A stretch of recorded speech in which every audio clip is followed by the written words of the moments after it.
how many times have you heard the soccer mom roll into the gym and they're like, well, I don't want to overdo this. I don't want to get too big. Like, really? Who the fuck ever accidentally got too big? Ever. In the history of anything, ever. Yeah. Has that happened? I don't believe so. I Not bad. really sincerely don't believe so.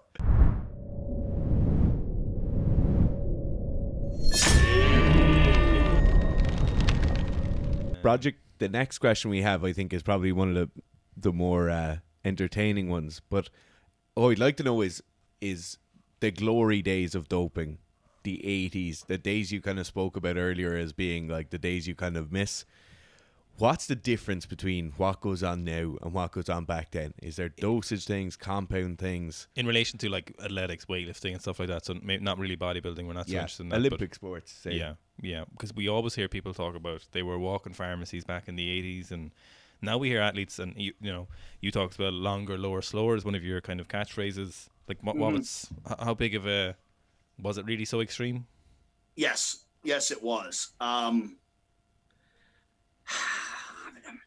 The biggest difference between then and now, and again, I don't want this to sound like I'm personally pining for some special adulation, because that's super not what I'm trying to intimate here. But the reality is the baseline kind of generic information is pervasive, and it was not then.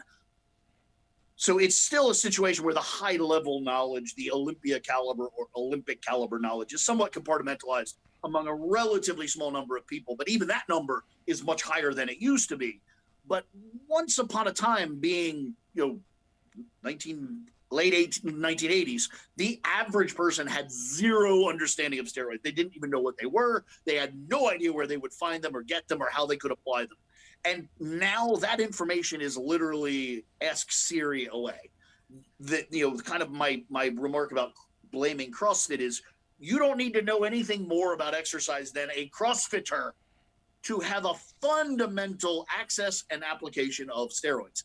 And that's the big problem, is the entry cost in terms of studying and preparing and what have you is essentially non-existent.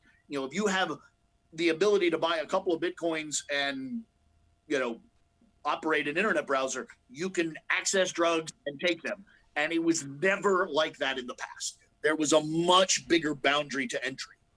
And I think that made the world much better. The filtering mechanism to the actual access and application of drugs was such that only people that were really pretty fucking committed to the concept were able to proceed. Now, as I said, it's like buying shit on Amazon. You buy a bunch of you get drunk and buy shit you don't want all the time, like the home shopping network.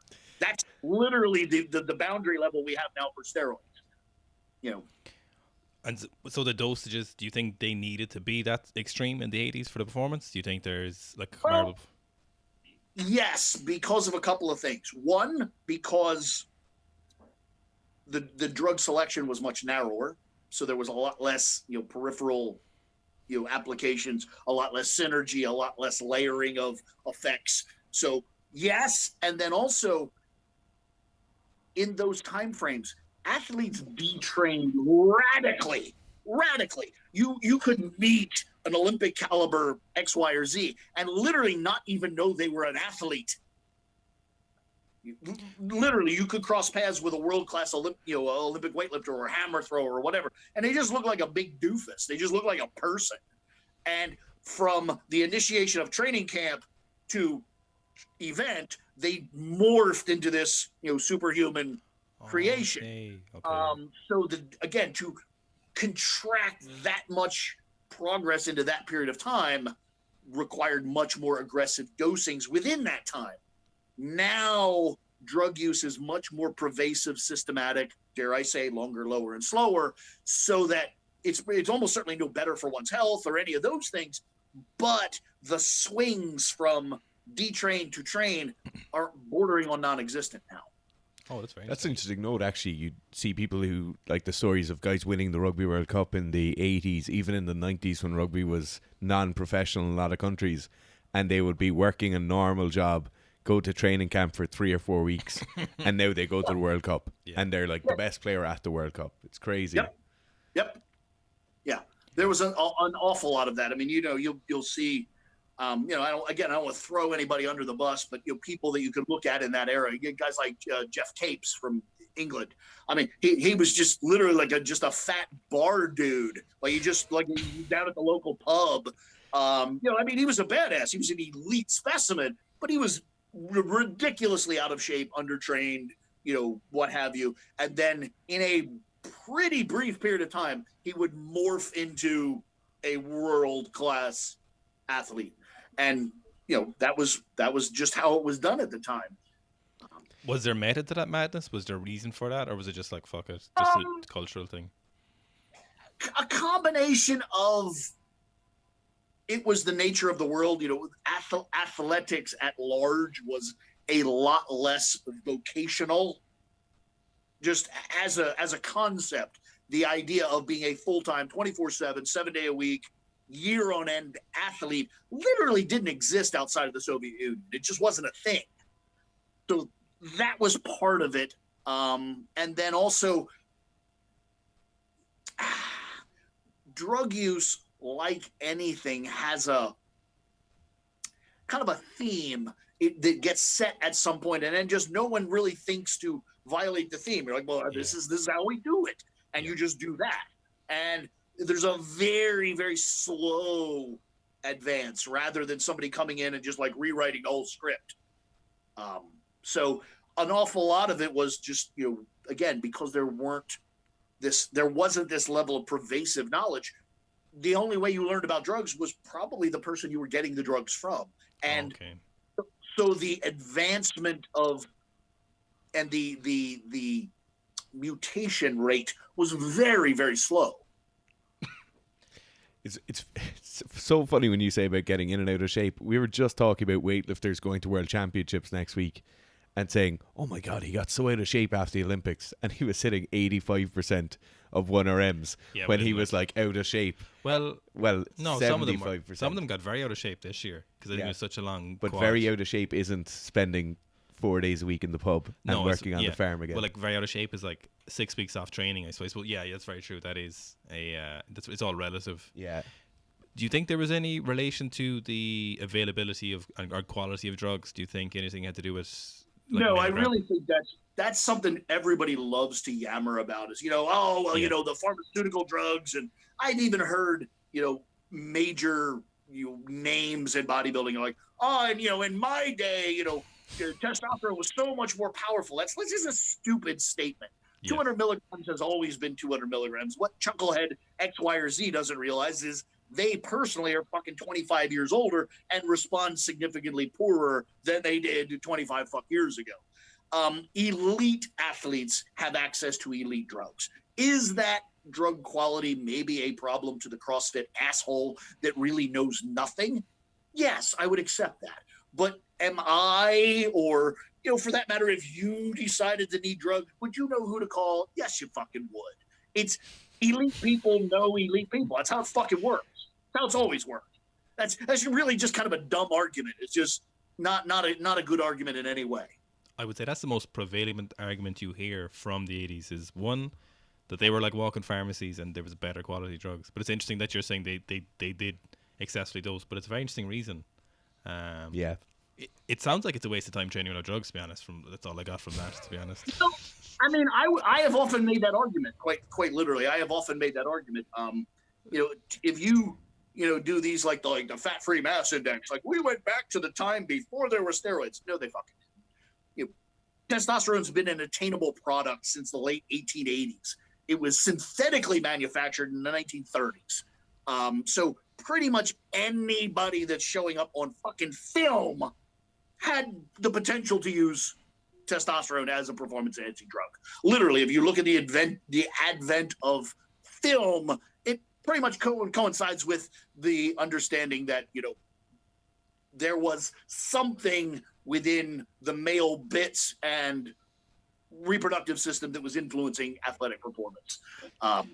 So again, people make this argument. I would make the argument that something as mundane as the 400-pound bench press is quite literally an artifact of drug use and not indicative of the human genome.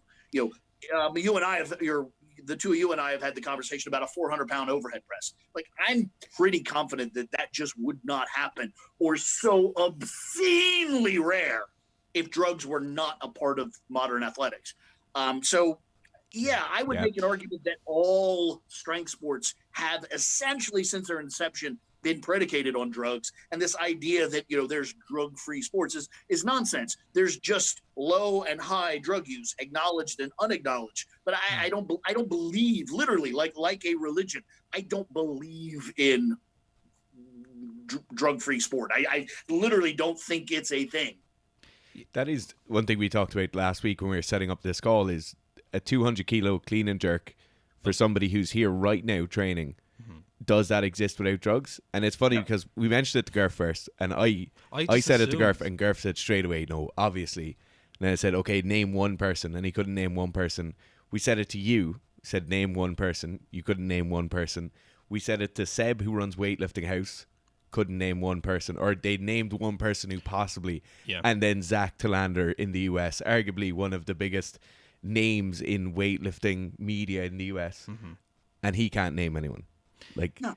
That you'd be sure is like, you'd be like, oh, they're definitely drug free. But even if you looked at like everyone who's ever clean and jerked 200 kilos or more, that's not a super heavyweight.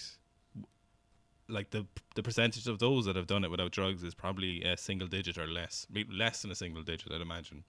Yeah, I mean, again, I don't want to belabor this because I don't mean to. I don't even know what I mean, but I don't like to just besmirch people for not taking drugs. Yeah. That's not it's not at all what I mean. No. I just don't think people have even a remotely solid view of the world. Their context is just destroyed. Olympic weightlifting is to some degree hard to conceptualize for the average person. But bench pressing is not. Like, that's something almost anyone, a housewife can conceptualize. Oh, I lay on my back which way. Like, it's like a push-up. Like, it's conceivable. Now, clear your mind and think how many humans that you literally believe have bench pressed 400 pounds without drugs. It happens. I'm not going to say that it doesn't happen, but I think of one.